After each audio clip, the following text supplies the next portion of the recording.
clear that there were inherent contradictions within the India alliance, between the TMC and the Congress in Bengal, between the left and Congress in Kerala, and of course within the AAP and the Congress in Punjab, because these are parties that are often competing in these states. Now, some of that was expected, some of that is natural. When you have such a large and disparate coalition of parties, some amount of contradiction is expected. But now, the India alliance seems to be crumbling under the weight of its own contradictions, and nowhere is it more evident than in Bengal. Today, TMC supporters blacken the posters of Congress President Mallikarjun Kharge. There is open and public sparring between Mr. Kharge and Mr. Adhir Ranjan Chaudhary on the role of Mamata Banerjee and the TMC within the India alliance.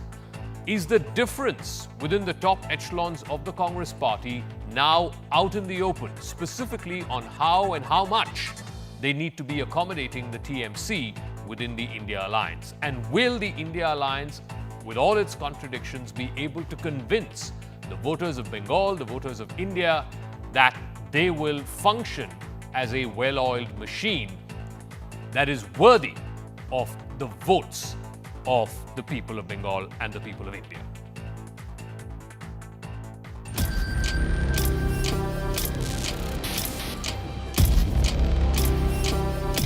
Aditya Chaudhary निर्णय लेने वाले नहीं, निर्णय लेने वाले हम हैं, Congress party है, हाईकमांड है, इसीलिए वो हम जो निर्णय लेंगे वही सही होगा।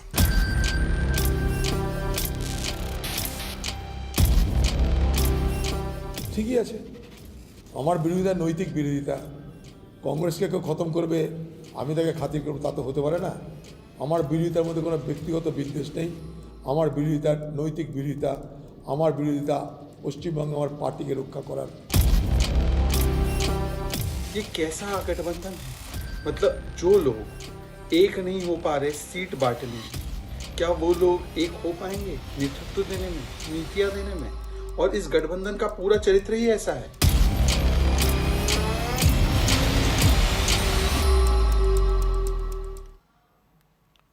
All right, joining us now on the panel tonight, Nalin Kohli is national spokesperson of the BJP. Shrapan Das Gupta is former Rajya Sabha member of parliament and senior journalist. Kamru Chaudhary is a political analyst with leanings towards the Congress party. Tausif Khan is a lawyer and political analyst with leanings towards the TMC. Let me start with you, Nalin Kohli. You know, contradictions in a coalition are not new. It was always there. You go back to the Janta experiment, you go back to the VP Singh experiment, the National Front. Even when the BJP, even in Atal Bihari Vajpayee's cabinet, there were contradictions. After all, Mamata Banerjee at one point of time used to be part of Mr. Vajpayee's government. But in the India alliance, the contradictions that now you're seeing between the TMC and the Congress, and now within the Congress itself, between Mr. Kharge and Mr. Adhir Ranjan Chaudhary, why is that any more different than contradictions in coalition and coalition compulsions that you have had to face in the past? Because respectfully, Zaka, your entire question is premised that there is an alliance. First, it's not an India alliance, it's an India alliance. Because in the acronym INDEIA, A stands for alliance. So I don't know how they coin it and call themselves the India alliance, they are basically an India alliance. Number two, where is the alliance? Who is the alliance? What is the alliance? Is there a leader? No. Is there a logo, a common symbol? No. Is there an office? No. A convener? No. A secretary? No. Is there a common agenda? No. Is there a seat understanding on a national level? No. So what is the alliance in Bengal?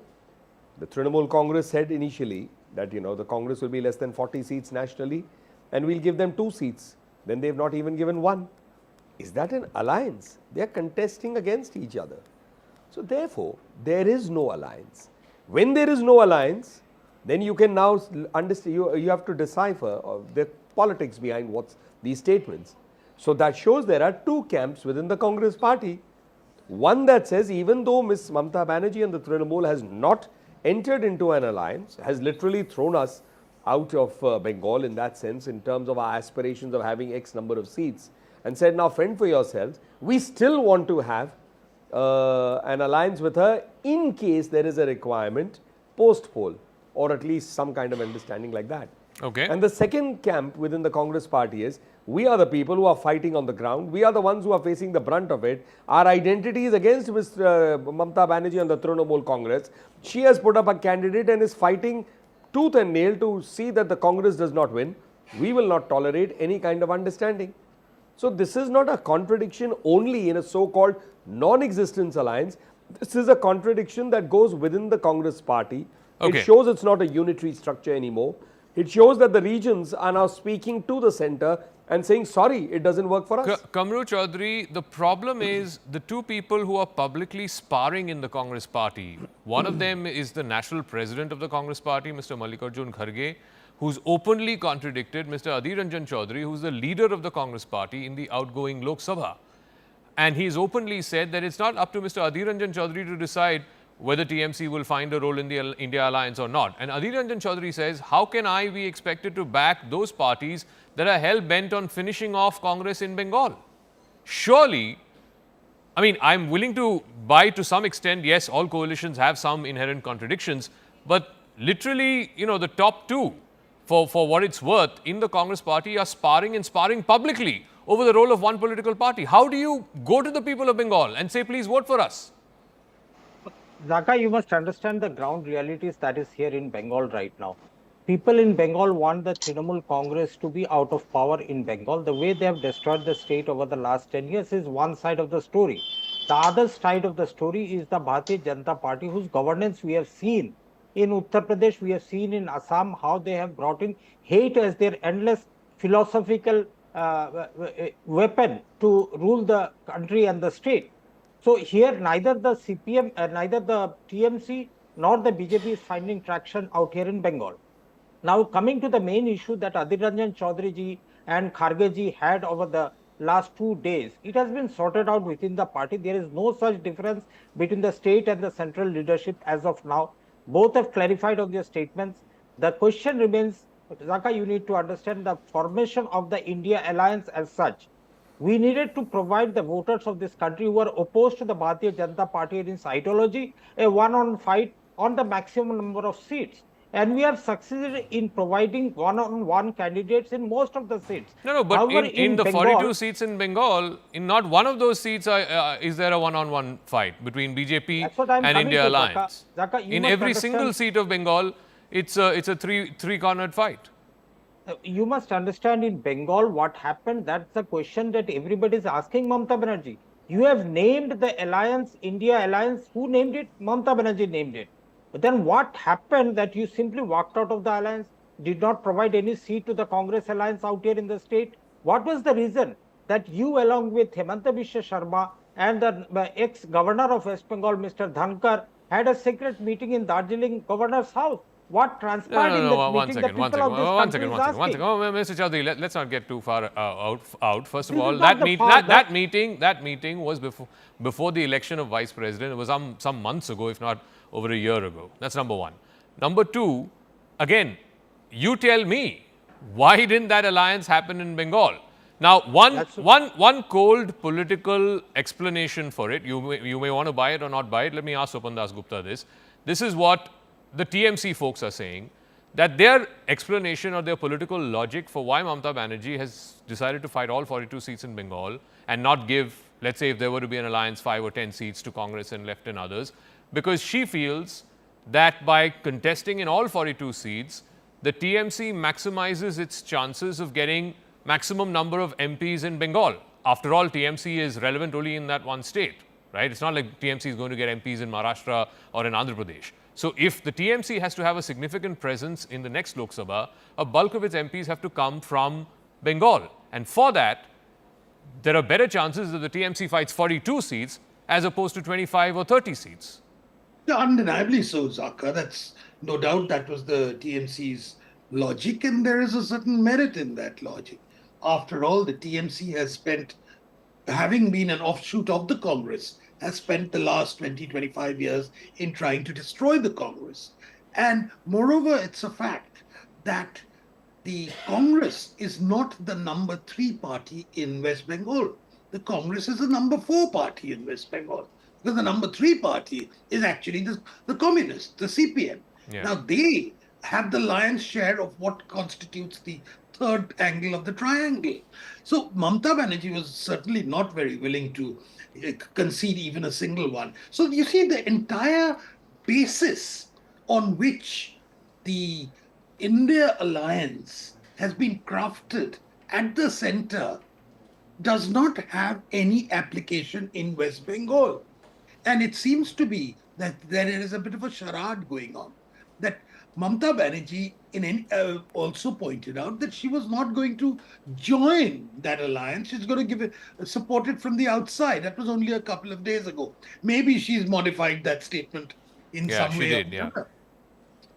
Yeah, but what she spoke from her heart that she's not going to get, she's not going to go in get into bed with the communists, and that's really half the problem which they have.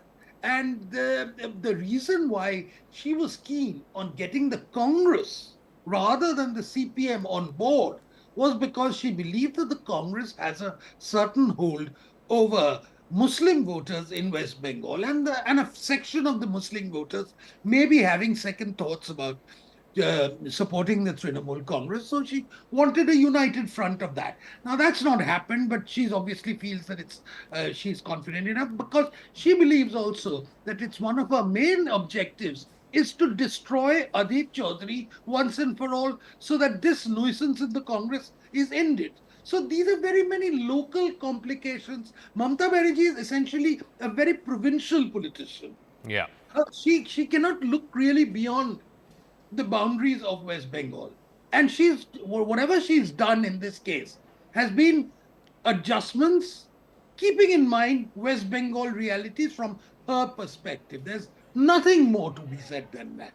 Okay, I want to show, before I come to Tausif Khan, on our magic wall, and this is a fascinating map. It's almost like a mirror image. If you were to compare what happened in the 2019 Lok Sabha election, the BJP had 18, the TMC had 22. Of course, the Congress had 2, and the left drew a complete blank. If you look at the map of Bengal in the 2019 Lok Sabha, this is how the map looks like. These are the numbers which I just gave out to you a moment ago. But this is how the map looks. And it's almost like, 2 or 3 different states within one state. If you look at where the TMC has won a bulk of the seats, it's of course in the Calcutta and Greater Calcutta regions, and of course in North and South 24 Parganas. So largely in the eastern part of the state, in the southern part of the state, and in the central part of the state.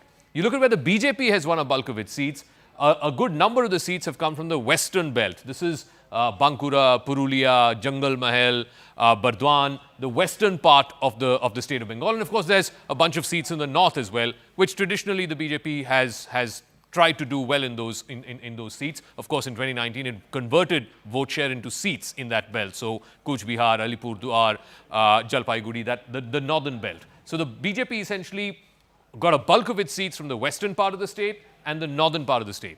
Now, if you were to take a look back in time, 10 years prior to that, in 2009, in the 2009 election, and just pay attention to the saffron portions from 2019, west and north, look at the 2009 Lok Sabha election. It's almost a mirror image. The TMC, still very strong in the central part, in Kolkata, Greater Kolkata, South and North 24 Parganas. And if you look at where the left was, look at where the left got a bulk of its seats back then. The left got a bulk of its seats. In fact, the CPM got all 10 of its seats that it won in 2009 from the same belt, which the BJP did exceptionally well in 2019. Burdwan, Jalpaiguri, Bankura, Purulia,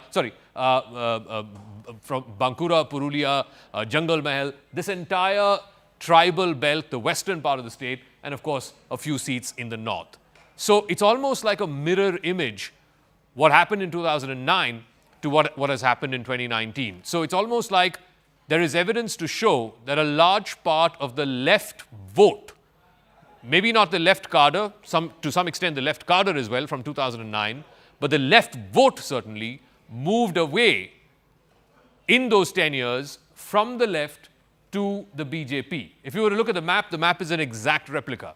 The BJP winning in those areas which the left had back in 2009, but the TMC continuing to hold on to those areas where it was strong, whether it was 10 years ago or whether it was in 2019. So, on that note, Tausif Ahmed Khan, if that is Mamata Banerjee's calculation, that she wants the left vote which went to the BJP, some of it to either go back to the left, therefore there's a political logic in her wanting to have the left in the Congress because it cuts the anti-incumbent vote. She would rather not have a direct TMC versus BJP fight because that will always be anti-incumbent, because all the anti-incumbent vote then goes towards one opposition party, in this case the BJP, which whoever is the best placed to defeat the incumbent party of course in Bengal being the TMC. So if that is her calculation, then she is happy with this formula of contesting all 42 seats and propping up the Congress and the left in those seats so that some of the votes which would have gone to the BJP end up going back to the CPM and to the Congress, because that does not hurt her. That hurts the BJP more than it hurts her. That is right, Zaka. The 2019 result, when studied in detail, gave the report that a lot of the left votes went to the BJP, and therefore a left and Congress alliance, which was there in 2021, gave a different result. You know, if in 2019 in BJP had 18 MP seats, then by that projection they would have gotten around 120 MLA seats in 2021. But they actually got around 77 MLA seats, which showed the downfall of the BJP, which they had actually gained, because some of the votes were retained by the CPM and Congress alliance, and majority of it went to Trinamool.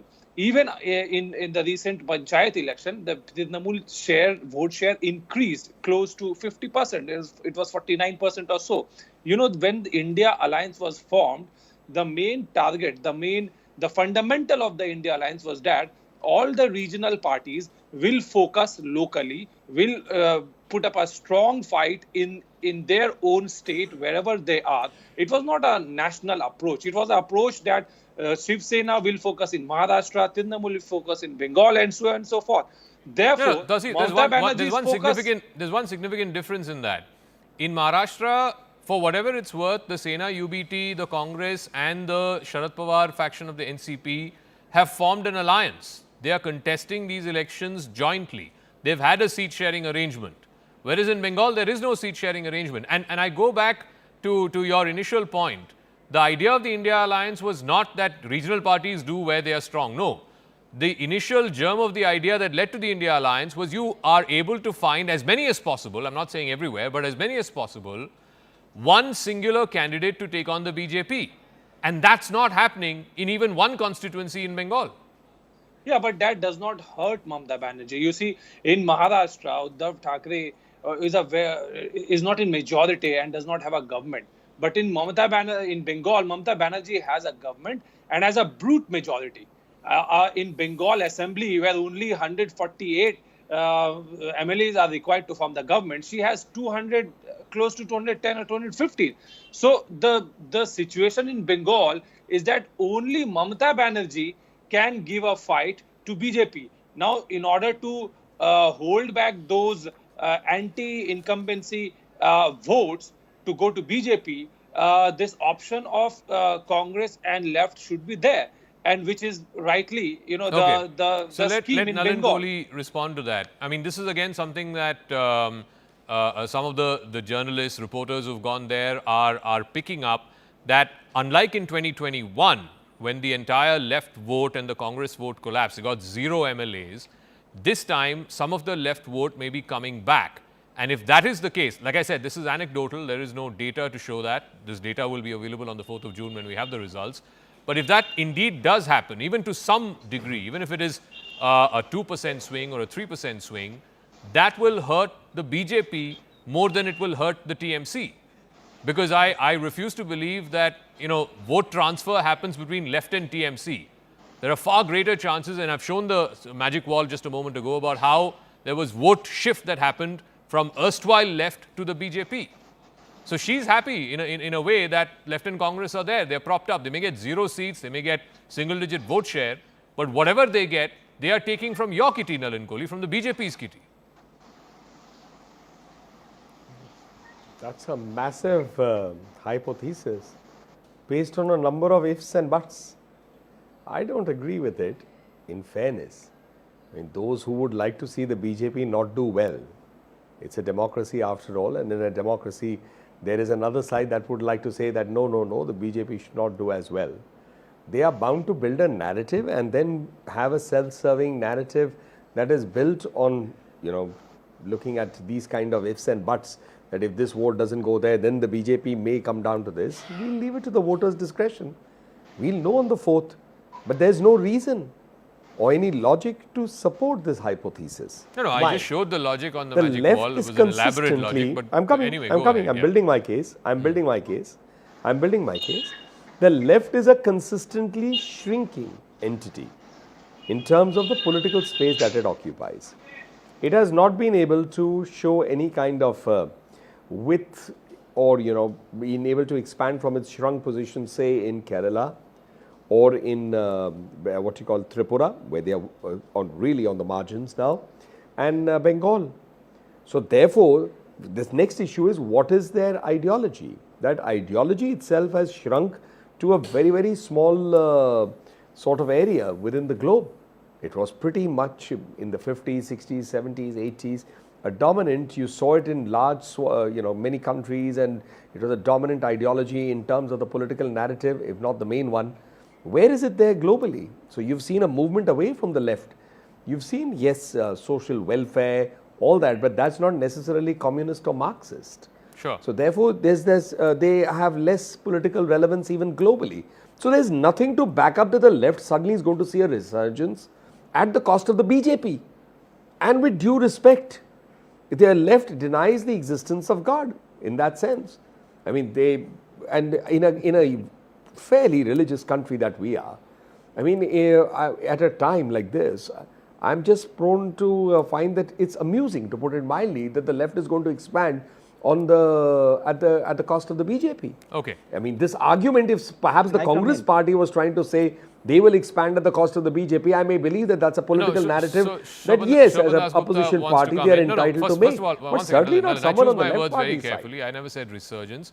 I said some of the left vote, the erstwhile left think vote, Zaka, which moved to the BJP, could possibly move back. And even if 1% to 2% swing moves back, it's not going to hurt Mamata Banerjee, it's going to hurt the BJP, because it's primarily the BJP's vote that will go back. But be that as it may. But why can't we build the hypothesis? Because the left voter will never vote for Mamata Banerjee. Mamata ji may happen in No, favor of the a BJP. left Zaka, can I come voter in? will never vote for That is Mamata not true. Banerjee. Yeah, Shobhan That Das is Gupta. not true.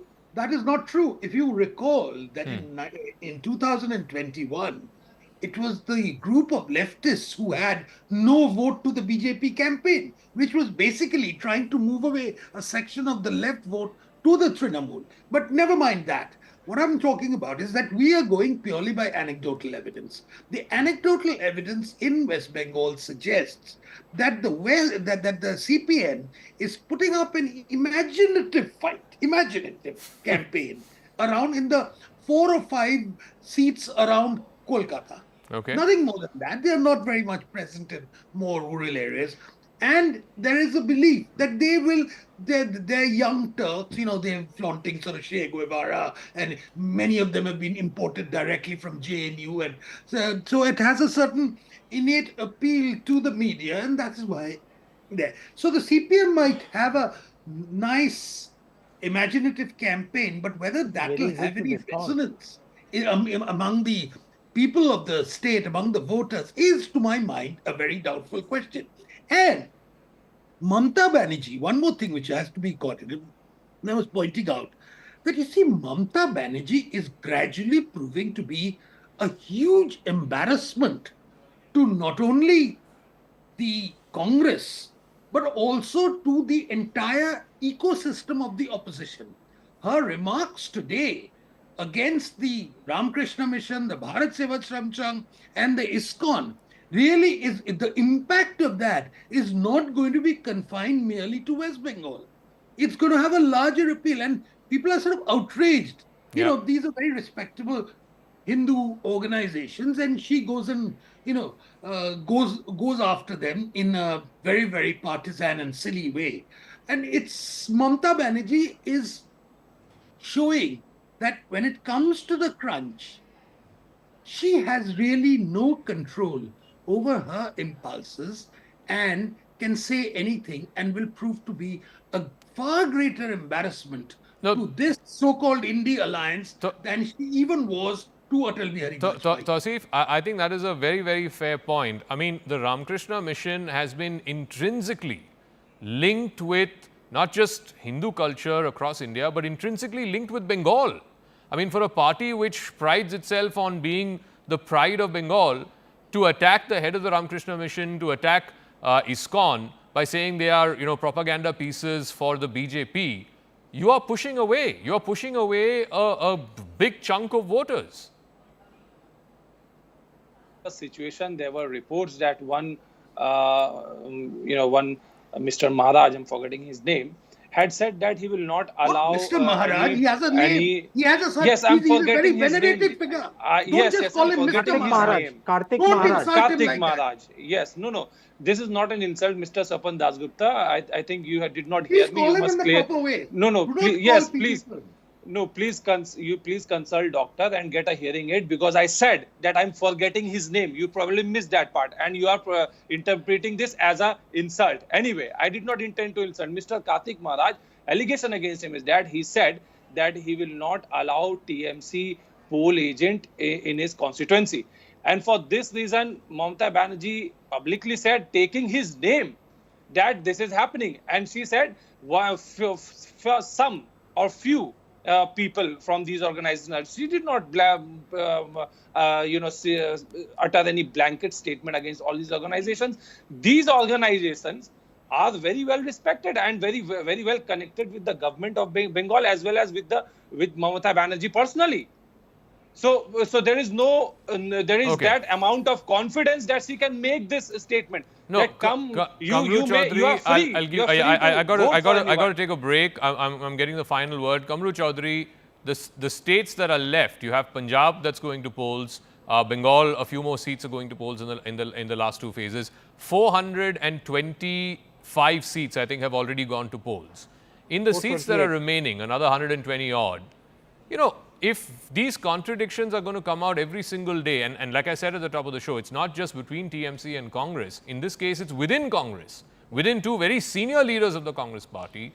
Then what messaging and what, this thing are you going to the people in the remaining 120 constituencies to say that, okay, this is the coalition that's going to take on Mr. Modi? No, Zaka, you are much senior journalist. must have been covering Congress politics since I've entered politics. There was a differences of opinion between Adhir Ranjan Chaudhary and our Anand Sharma ji also earlier. That was in the public domain also. But still then both of them are still working within the Congress party to strengthen the Congress party.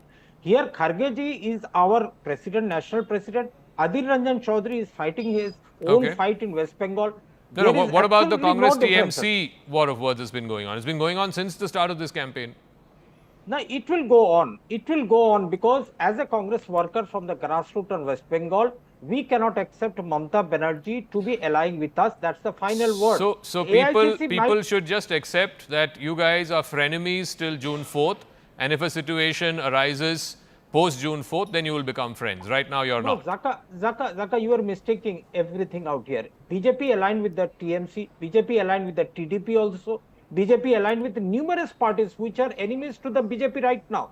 So politics is a game of endless possibilities. Okay, it here certainly does seem like very confused endless possibilities as well, may I add. But we'll leave it at that. Thank you very much to all our guests. We'll see. I think Bengal is going to be a test case of all this political calculation and whether these contradictions will make the alliance sort of self-implode, or whether people are willing to see beyond these contradictions, and whether this logic of propping up the Congress and the left actually benefits Mamata Banerjee or benefits the BJP. We'll see how that will play out. Like I said, we will know the empirical, hard data, hard evidence on the 4th of June. Quick break. You're watching Brass Tacks. We're coming to you live from the CNN News 18 and Federal Bank Primetime Studio. Up next is a huge story.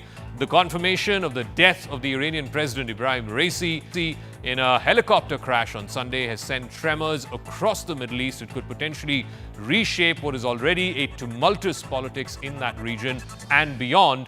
We'll also look at what this means for India-Iran ties, particularly in the context of the Chabahar project, which was just recently renewed a few days ago. Quick break. That segment coming up right on the other side.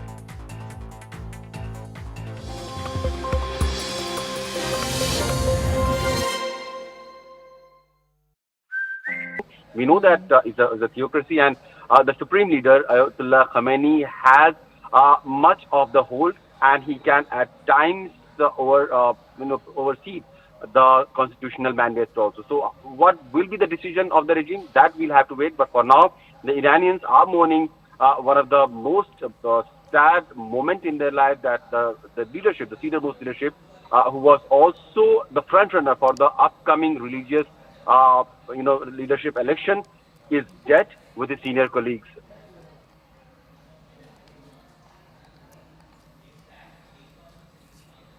Right. We'll go back across to Abhishek as and when there is more. Of course, this is going to be a turnaround of sorts, an important junction for the Iranian government. And of course, this is going to be very important as far as the region is concerned as well, because this incident is following a period of heightened regional tensions, particularly in light of the Gaza conflict and Iran's recent escalations with Israel. President Raisi, who's been in office since 2021, had pledged Iran's steadfast support for Palestine, a stance reiterated during his recent dam inauguration speech as well.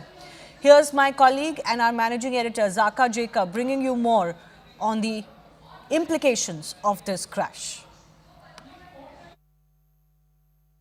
So, Iranian state media has now confirmed that rescuers have found the wreckage at the site of the helicopter crash. The helicopter that was carrying the Iranian President Ebrahim Raisi.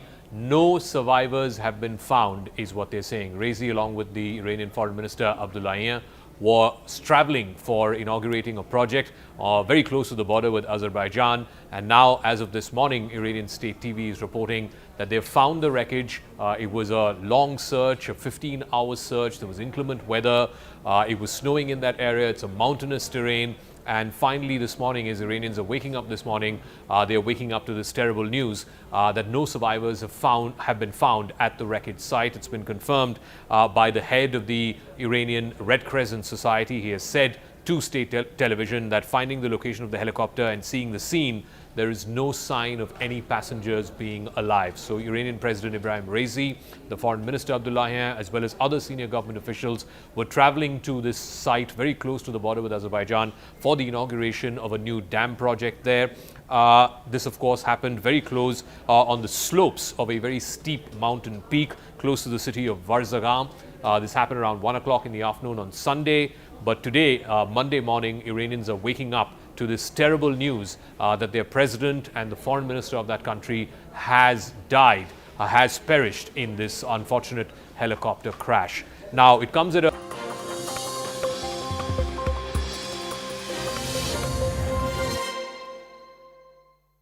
Will the southern states be the opposition's trump card in these elections? Join me, Sumant C. Raman, for the most dynamic and distinct election coverage, unrivaled political punditry, and the sharpest election analysis.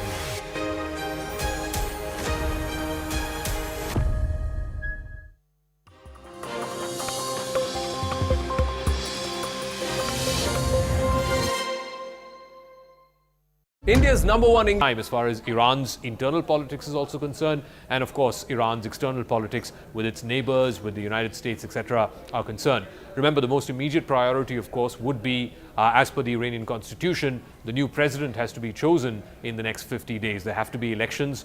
If anything happens to the president, as per the Iranian constitution, the vice president takes over the chair on an interim basis, and within 50 days, an election has to happen to elect the next president. Mr. Raisi, of course, had won that election in 2021. He was considered one of the most hardline right-wing leaders that Iran has seen. Iranian President Ebrahim Raisi has died, along with Iranian Foreign Minister, when their chopper crashed near the village of Tawil in Iran's East Azerbaijan province. The helicopter has been identified as a US-make Bell 212. Images from the site showed the aircraft had slammed into a mountain peak, although the official cause of the crash is still unknown. Rescue teams battled blizzards and challenging terrain throughout the night to reach the wreckage, but upon discovering the crash site, it was discovered that there was no sign of life that was detected. My colleague Abhishek Jha is joining us with more. Abhishek, tell us, one, officially what are Iranian authorities saying, and what is the likely, forward path as far as the Iranian government is concerned? Well, the Iranian government has, of course, announced that he has been dead, Ebrahim Raisi, and his senior colleague, former Foreign Minister Amir Abdulhan. We know that Iranian embassies across the world, they have also flying their flag half-mast.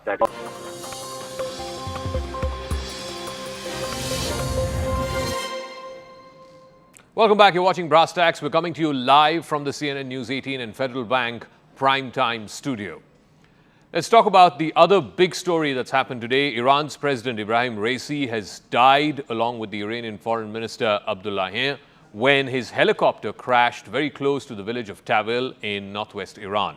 The Iranian president was on his way back from the border area with Azerbaijan, where he had inaugurated a dam project that was built in cooperation between the government in Tehran and the government in Azerbaijan. Images from the site showed that the aircraft had slammed into a mountain peak. The official cause of the crash has not been determined yet, but rescue teams have been battling blizzards and challenging terrain as well as inclement weather throughout the night, throughout the last 24 hours to try and reach the wreckage site. But once they reached there, once they discovered the crash site, there were no signs of life that were detected. Prime Minister Narendra Modi has offered his condolences to the Iranian people.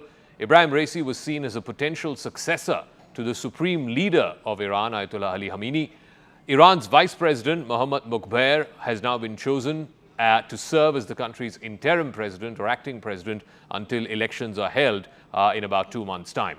This comes amid the war between Israel and Hamas in Gaza, as well as the tensions between Iran and Israel. Israel has, of course, openly accused Iran of being behind Hamas and the attacks that happened on the 7th of October. Both Joe Biden and Benjamin Netanyahu have not given an official statement so far. Iranian President Ebrahim Raisi and his foreign minister were killed in a helicopter crash on Sunday. The charred wreckage of the aircraft was found early on Monday after an overnight search. Raisi's death was confirmed by Iran's vice president on X and on state television. President Raisi, the foreign minister, and all the passengers in the helicopter were killed in the crash. Rescue teams fought blizzards and difficult terrain through the night to reach the crash site in East Azerbaijan province in the early hours of Monday. Raisi had been at the Azerbaijani border to inaugurate a joint dam project. There has been no official word yet on the cause of the crash. State TV halted regular programming on Sunday to show prayers for Raisi being held across the country. The 63-year-old was elected president in 2021. Since taking office, Raisi had ordered a tightening of morality laws, overseen a bloody crackdown on anti-government protests, and pushed hard in nuclear talks with world powers. Iran's dual political system is split between the clerical establishment and the government, and it is the supreme leader rather than the president who has the final say on all major policies. But for years, many have seen Raisi as a strong contender to succeed his 85-year-old mentor, Supreme Leader Ayatollah Ali Khamenei, who has strongly endorsed Raisi's main policies. I mean, I think a lot of people might celebrate or might be happy, but also a lot of people, I think, naturally would be very worried as to, the potential political stability and what it could have. A contest to replace Raisi may already be in the works, according to Arash Azizi, an Iran political analyst at the Center for Middle East and Global Order. We all expected a ferocious struggle for power to begin after Khamenei dies. It might have already begun with this incident. The crash comes as Iran faces pressure over its nuclear program, its military ties to Russia, and its connections to Hamas, which is fighting Israel in Gaza. Countries, including China, expressed concern over Raisi, while the White House said U.S. President Joe Biden had been briefed on the situation. All right, so this unfortunate and untimely demise of Iran's President Ebrahim Raisi, what does this mean for Iran's own domestic politics? There is a churn domestically within Iran and, of course, externally in its relations with Israel, with the United States, particularly this proxy war now coming out into the open between Tehran and Tel Aviv. What does this death at this juncture mean? Also, relations with India. Prime Minister Modi has condoled the death of the Iranian president. India had recently renewed the Chabahar project for another 10 years under renewed terms. What may this death mean for all of this? To try and make sense of this very, very sad accident is Mr. K.C. Singh. He is the former Indian ambassador to Iran. Thank you very much, sir, for speaking with us here on CNN News 18. We'll take this one by one. First, as far as the timing of this death, this unfortunate accident, at a time when we're seeing domestic churn in Iran, there were protests by civil society against some of the repressive measures taken by the Raisi regime. There is also, I believe, at some point in the near future, some form of selection of who the next supreme leader is going to be. I believe Mr. Raisi was in contention for that as well. What does his death at this time mean for Iran domestically and its politics domestically? Look, that's very true. We had been selected with great care because normally the presidential election has been handled by Iran very carefully. They allow some kind of a fair race between, although they shortlist the candidates, the Guardians Council does that, but after that they leave them alone. When in 1997 the president was elected, Mohammad Khatami was elected, he was not supposed to win. The conservative group really expected their person to win, but they allowed Khatami to become president. Though they didn't let him fully functional, but he was seen as a reformist and people came out in very large numbers. Now, when Mr. Raisi was elected 3 years ago, the outturn was very poor. Only about 49% people voted, whereas normally voting is over 65%. And almost 13% people protested by casting damaged ballots. They tore up their ballots or they, somehow spoiled them. And that number was larger than the votes that the opponents of Mr. Raisi had got. So that was a very Iranian way of protesting, that they were not happy. The choice was not adequate because those who were put up against Mr. Raisi really didn't have any stature. So this problem has been there. And then, of course, in 2022, when the women started protesting, we found that one young lady died in police custody. And women came out in very large numbers. So because of US sanctions and the Western sanctions, their economy has been suffering. Even though China has provided them an out because it buys their oil, it gives them a captive market. But nevertheless, people are not very happy. And this has been simmering below the surface. And that's why there were episodic incidents yesterday of fireworks in some places, not widespread, but off and on. It's very strange that the president of a country dies and you got fireworks in some odd places. Some people would have done it because they're scared to do it. But in that kind of a society, even to do it means there's a lot of pent-up anger and ire which is coming out. Now, coming to its domestic implications, yes, the supreme leader is in his late 80s. He's a cancer survivor. And therefore, it's a matter of time that he has to go. So he would have handpicked his successor. And it seemed like Mr. Raisi was also a member of what is called the Assembly of Experts. And that is the one that selects the next leader. So he was both a member there as well as the president. So he would have had some role to play when the next supreme leader was selected. Now, not only do they need a new president, but they also need to fill up that vacancy in the Assembly of Experts, which the supreme leader will have to do. And so this creates, I think, a churn within the political system. There wouldn't be that many people who are acceptable to the supreme leader, whom the clerics generally and the IRGC, they agree on as being loyal to their core principles, and they do not want a reformist. So it's a very critical juncture for Iran. I want to ask about the external implications given this, the October 7th attack by Hamas on Israel and Israel's response. Israel, of course, directly blaming Iran for it. We saw what happened in Damascus at the Iranian mission there. And then, of course, Iran's response to Israel with those drone attacks. Mr. Raisi's death at this time, even though there's no finger pointing, at least formally at Israel, what may this mean for the course of the war itself between Israel and Hamas and for regional dynamics in the Middle East itself? Yes, we don't know what might emerge, although we know the weather was bad, it was foggy. But remember that Azerbaijan, where President Raisi had gone for a meeting, is quite close to Israel too. And that might have been one of the reasons Raisi had gone there, to wean them away. So the Israelis have invested a lot in their relationship with Azerbaijan. So theoretically, you could say that Iranians would definitely look at any tampering with the helicopter or anything else. We don't know. But I'm sure such an inquiry will be held. We don't know what's going to be the result. And that's why the oil price went up today. The general expectation was if any such finger pointing starts, then we can have that exchange which took place last time. Things had settled down when the Israelis killed their generals in Damascus and they fired hundreds of missiles and drones at Israel. That may re-spark. That is the implication. But as far as national security policy and foreign policy is concerned, the president plays a minimal role. It really is the supreme leader and his advisors and the Supreme National Security Council, which has a Secretary General. Notionally is chaired by the president, but the Secretary General runs it. And the Secretary General is very much there. I remember from my time, if you went to the Foreign Office, they'll give you round replies to questions. You'll not get clarity. But if you went to the National Security Council, you got very clear answers to the questions you posed. And that's normally in these societies a test to see how close are you to the final deciding point. Because the closer that person to the ultimate decision makers, the clearer he is and the better perspective he is willing to share.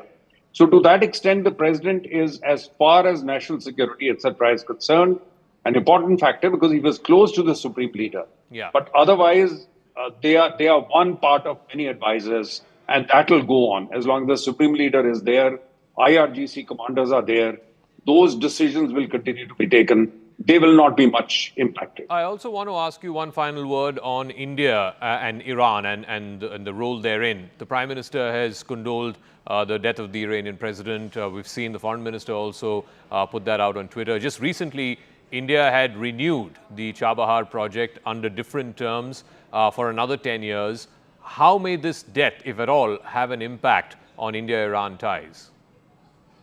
Look, I think the relationship between India and Iran, it was the closest when I was there till about 2003. I arrived there in 2003. 2001, Prime Minister Vajpayee had gone to Tehran. 2003, President Khatami had come to Delhi, and there were Delhi Declaration, Tehran Declaration. That was the time the Taliban was ruling in Kabul. And the two countries were brought together because we were with Ahmed Shah Massoud, the Northern Alliance commander, and we were opposed to the Pakistan role in Afghanistan. But 2003, as India started talking to Americans about the nuclear deal, the Iranian clandestine nuclear program came out in the open. When A.Q. Khan was uncovered, Libya came out, and that whole network was exposed. And so the sanctioning of Iran started. So the Iranians then felt that, look, they were signatories to the Non-Proliferation Treaty. India was not even a signatory. Americans were treating India differently, and they were sanctioning them. Of course, they wouldn't accept that they had cheated. They had essentially started a clandestine program and not told the authorities, which they were supposed to tell. So from that time onwards, I think the relationship at best has been somewhat mutually suspicious as we move closer to the Americans. And that is particularly so now, when clearly you got China, Russia, Iran lined up on one side, where the Iranians are even supplying drones and ammunition and arms to Russia, while they are fighting Ukraine and the Western assistance to Ukraine. So we are essentially in two different camps. We try bridging it, and that's why we keep a line open to them. But the Iranians are smart. They also keep a line open to us. But essentially, strategically, there is not that much of convergence. And particularly when you take the cultivation of the President of UAE by the Prime Minister, the Crown Prince of Saudi Arabia, these are all people in an entirely different, who are seen by the Iranians as in the American corner. And that is why the IMEC, when you sign the IMEC, the India, Middle East, Europe corridor, on the sidelines of the G20 summit, there was the Israeli Prime Minister who was missing. And that was a question to be asked at point, because the Saudis were still not accepting the Abraham Accords. But that was the American scheme to isolate Iran and create a new geopolitical structure in the Middle East. But with Hamas, what Hamas has done, and obviously Iran is behind, has had links with them, has trained them, given them money and arms. What Hamas did has completely upended that. And that is continuing. There is no question today. You can talk of IMEC. India keeps talking about it. But where is the IMEC going to go? Not with Israel the way it is. Saudis will not deal with them. Even Emiratis are being forced to sort of, at least in public, criticize Israel. So it's upended the whole thing the Americans were planning in the Middle East. And we are sort of caught more on the American side, more on the Emirati side, but we also keep a line open to Iran, and that will carry on the same way. All right, Mr. K.C. Singh, we'll leave it at that. Thank you very much for joining us and putting into context what the death of the Iranian president means domestically as well as in Iran's external relations, particularly in the region. It could lead to further churn. That's a wrap of this edition of Brass Tacks. We were coming to you live from the CNN News 18 and Federal Bank Primetime studio. If you'd been tuned in, from me, Zaka Jacob, and the rest of the team, thank you very much for your time. We'll catch you again tomorrow night, same time, 9 p.m. for Brass Tacks.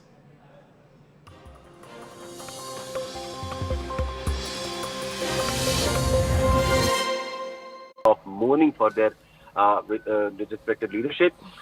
Now the way forward is very tricky. Iranian elections were due next year, and now we'll have to wait for whether the Iranian Supreme Leader Ayatollah Ali Khamenei decides to organize the election, which is mandated by the constitution that the vice president will take charge for the 50 days, and in between the elections will have to be taken place and the new leadership will be elected, or he will wait for another year when the elections were actually due. So that is a very critical decision that the Iranian government will be taking.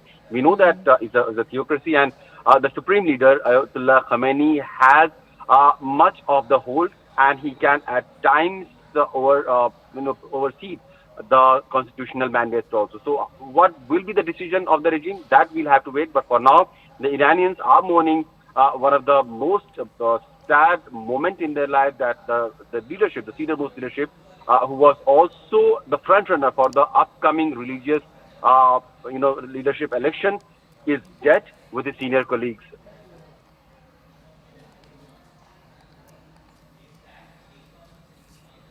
Right. We'll go back across to Abhishek as and when there is more. Of course, this is going to be a turnaround of sorts, an important junction for the Iranian government. And of course, this is going to be very important as far as the region is concerned as well, because this incident is following a period of heightened regional tensions, particularly in light of the Gaza conflict and Iran's recent escalations with Israel. President Raisi, who's been in office since 2021, had pledged Iran's steadfast support for Palestine, a stance reiterated during his recent dam inauguration speech as well. Here's my colleague and our managing editor, Zaka Jacob, bringing you more on the implications of this crash. So, Iranian state media has now confirmed that rescuers have found the wreckage at the site of the helicopter crash.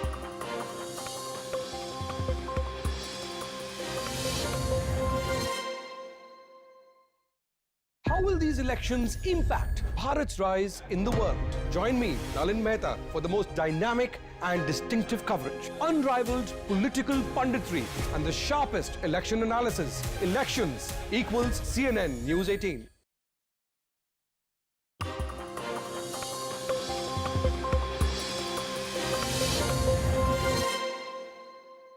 Was carrying the Iranian President Ebrahim Raisi. No survivors have been found, is what they're saying. Raisi, along with the Iranian Foreign Minister Abdullahian, was traveling for inaugurating a project very close to the border with Azerbaijan. And now, as of this morning, Iranian state TV is reporting that they've found the wreckage. It was a long search, a 15-hour search. There was inclement weather. It was snowing in that area. It's a mountainous terrain. And finally, this morning, as Iranians are waking up this morning, they are waking up to this terrible news that no survivors have been found at the wreckage site. It's been confirmed by the head of the Iranian Red Crescent Society. He has said to state television that finding the location of the helicopter and seeing the scene, there is no sign of any passengers being alive. So Iranian President Ebrahim Raisi, the Foreign Minister Abdullahian, as well as other senior government officials were traveling to this site very close to the border with Azerbaijan for the inauguration of a new dam project there. This, of course, happened very close on the slopes of a very steep mountain peak close to the city of Varzagam. This happened around 1 o'clock in the afternoon on Sunday, But today, Monday morning, Iranians are waking up to this terrible news that their president and the foreign minister of that country has died, has perished in this unfortunate helicopter crash. Now, it comes at a very critical time as far as Iran's internal politics is also concerned, and of course, Iran's external politics with its neighbors, with the United States, etc., are concerned. Remember, the most immediate priority, of course, would be, as per the Iranian constitution, the new president has to be chosen in the next 50 days. There have to be elections. If anything happens to the president, as per the Iranian constitution, the vice president takes over the chair on an interim basis, and within 50 days, an election has to happen to elect the next president. Mr. Raisi, of course, had won that election in 2021. He was considered one of the most hardline right-wing leaders that Iran has seen. Iranian President Ebrahim Raisi has died, along with Iranian Foreign Minister, when their chopper crashed near the village of Tawil in Iran's East Azerbaijan province. The helicopter has been identified as a US-make Bell 212. Images from the side showed the aircraft had slammed into a mountain peak, although the official cause of the crash is still unknown. Rescue teams battled blizzards and challenging terrain throughout the night to reach the wreckage, but upon discovering the crash site, it was discovered that there was no sign of life that was detected. My colleague Abhishek Jha is joining us with more. Abhishek, tell us, one, officially what are Iranian authorities saying, and what is the likely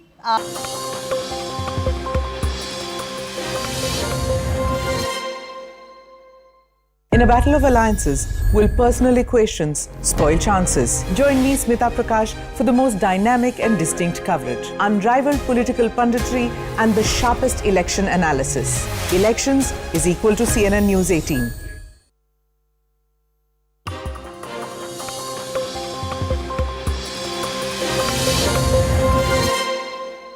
forward path as far as the Iranian government is concerned? Well, the Iranian government has, of course, announced that he has been dead, Ebrahim Raisi, and his senior colleague, Foreign Minister Amir Abdulhan. We know that Iranian embassies across the world, they have also flying their flag half-mast, that is a symbol of mourning for their respected leadership. Now, the way forward is very tricky. Iranian elections were due next year, and now we'll have to wait for whether the Iranian Supreme Leader Ayatollah Ali Khamenei decides to organize the election, which is mandated by the Constitution, that the Vice President will take charge for the 50 days, and in between, the elections will have to be taken place and the new leadership will be elected, or he will wait for another year when the elections were actually due. So that is a very critical decision that the Iranian government will be taking. We know that it's a theocracy, and the Supreme Leader Ayatollah Khamenei has much of the hold, and he can at times oversee the constitutional mandates also. So what will be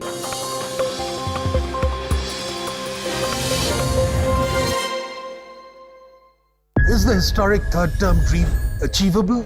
Join me, Shapun Das Gupta, for the most dynamic and distinct coverage, unrivaled political punditry, and the sharpest election analysis. Elections equal CNN News 18.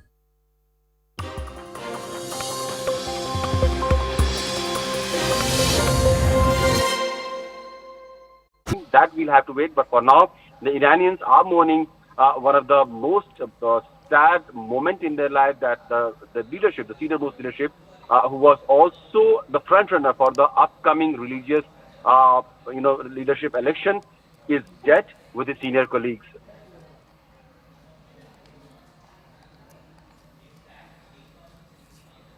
Right.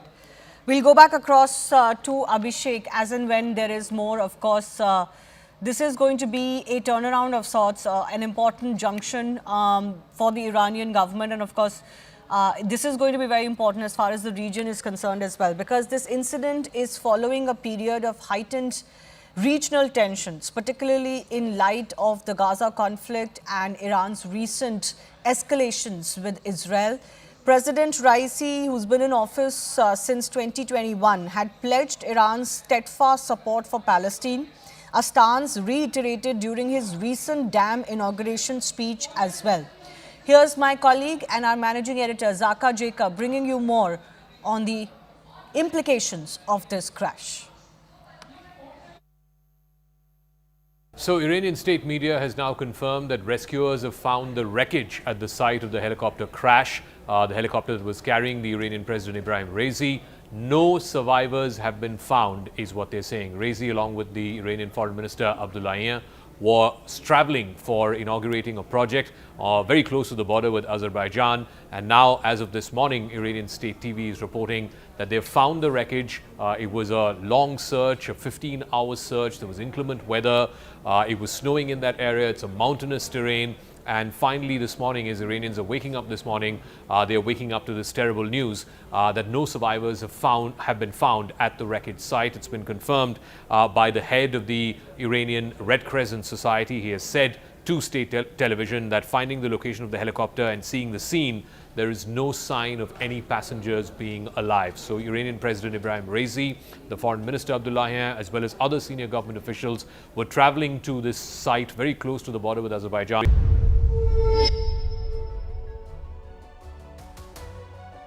Hello, Namaskar. This is First Post and you're watching Vantage with me, Palki Sharma.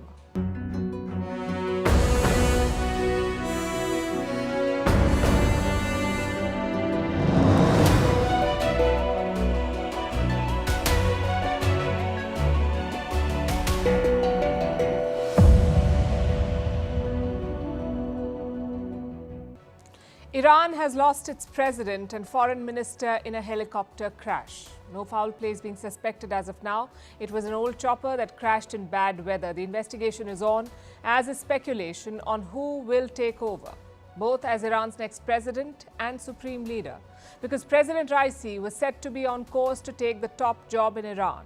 His death has created vacuum and uncertainty. We'll tell you about it and how Iran is dealing with this. Meanwhile, Israel is staring at the prospect of an arrest warrant against its prime minister from the International Criminal Court for war crimes in Gaza. In Taiwan, a power transition, a new president has taken over today, and he has a message for China.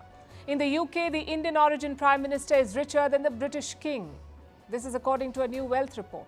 In South Africa, former President Zuma is disqualified from the election. What does it mean for the polls next week? Elon Musk, who cancelled his India visit citing urgent work, has all the time to visit the region, first China, now Indonesia, as countries try to get his Starlink service. We'll tell you about it. Also in Indonesia, dramatic volcanic eruptions spewing ash up to 4 kilometers and cold lava. We'll show you the pictures and the story of a man who spent 100 days underwater and came out 10 years younger. Not making this up. The headlines first. Julian Assange wins a major legal battle in the UK. He can now appeal against his extradition to the US. Since 2019, the WikiLeaks founder has been held in a London prison. Washington wants Assange to stand trial in the US. He's accused of breaking US national security laws. Democratic Republic of Congo thwarts a coup attempt. The military says they foiled a bid near the president's offices in the capital on Sunday. The leader of the attempted coup has been killed. 50 people have also been arrested, including 3 American citizens. India votes in the 5th